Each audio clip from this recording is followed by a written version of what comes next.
Israeli বিমান হামলায় ইরানের নিরাপত্তা প্রধান আলী লারিজানি এবং বাসিজ ফোর্সের কমান্ডার গোলাম রেজা সোলেইমানি নিহত হয়েছেন।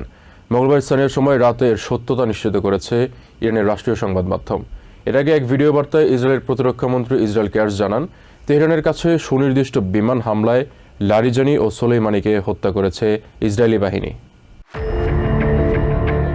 ইরানের নীতি নির্ধারণী পর্যায়ের অন্যতম প্রভাবশালী ব্যক্তিত্ব এবং দেশটির নিরাপত্তা প্রধান আলী লারিজানি ইসরায়েলি হামলায় নিহত হয়েছেন বলে নিশ্চিত করেছে ইরানের রাষ্ট্রীয় সংবাদ মাধ্যম। মঙ্গলবার এক আবেগঘন ঘোষণার মাধ্যমে এই খবর প্রচার করা হয়। روح مطهر عبد صالح خدا شهید دکتر علی لاریجانی را در آغوش گرفتند। ঘোষণায় বলা হয়, আলী লারিজানি দীর্ঘদিনের সংগ্রাম শেষে শাহাদাত বরণ করেছেন এবং তাকে আল্লাহর একজন একনিষ্ঠ সেবক হিসেবে অভিহিত করা হয়। ইরানের রাষ্ট্রীয় টেলিভিশনের খবরে আরও বলা হয়, লারিজানি তার শেষ মুহূর্ত পর্যন্ত দেশের মর্যাদা ও উন্নয়নের জন্য কাজ করে গেছেন এবং দেশবাসীকে শত্রুর বিরুদ্ধে ঐক্যবদ্ধ থাকার আহ্বান জানিয়ে গেছেন। به درجه رفیع شهادت نائل آمدند। একই হামলায় ইরানের অভ্যন্তরীণ নিরাপত্তা বাহিনী বাসিস ফোর্সেসের প্রধান গোলাম রেজা সোলেইমানিও নিহত হওয়ার কথা নিশ্চিত করেছেন ইরানের প্রেসিডেন্ট মাসুদ পেজেশকিয়ান। এর আগে ইসরায়েলের প্রতিরক্ষামন্ত্রী ইসরায়েল ক্যাটস এক ভিডিও বার্তায় আলী লারিজানি এবং গোলাম রেজা সোলেইমানিকে হত্যার কথা জানান। שמזכיר המועצה לביטחון לאומי לאריג'אני ক্যাটস দাবি করেন, বাসিস বাহিনী ইরানে বিক্ষোভকারীদের ওপর দমন পীড়নের জন্য দায়ী ছিল।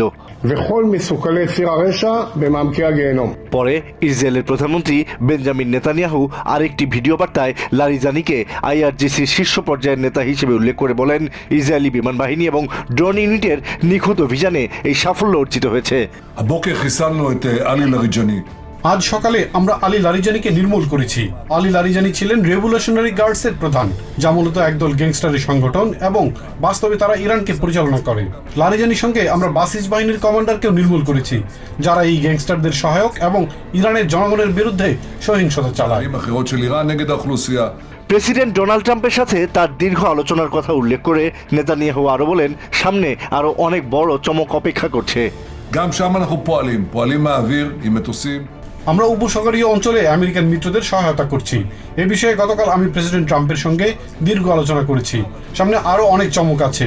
ইরানের শাসক গোষ্ঠীকে দুর্বল করতে বিভিন্ন কৌশলের মাধ্যমে আমরা যুদ্ধ চালাবো, তবে সব কৌশল এখানে প্রকাশ করব না। ארוכות עם הנשיא טראמפ אתמול בנושא הזה। এদিকে সেন্টার ফর কন্টেম্পোরারি অ্যারাবিক স্টাডিজের executive director Haizam Amirah Fernandez সতর্ক করেন, লারিজানির মতো গুরুত্বপূর্ণ ব্যক্তিকে হত্যার ঘটনায় চলমান সংঘাত আরও তীব্র আকার ধারণ করতে পারে। Question is whether these escalations can lead to even bigger escalations in the region that will affect even more the regional stability, the world economy, and the energy supplies that go to the rest of the world. বিশেষ করে উপসাগরীয় অঞ্চলের জ্বালানি অবকাঠামোগুলোতে বড় ধরনের হামলার আশঙ্কাও করেন তিনি। The fear is that some of the red lines that are still in place can be crossed in the near future, and I'm thinking of large-scale attacks against energy infrastructure in different countries in the Gulf region. Asad real, TVN 24 news desk.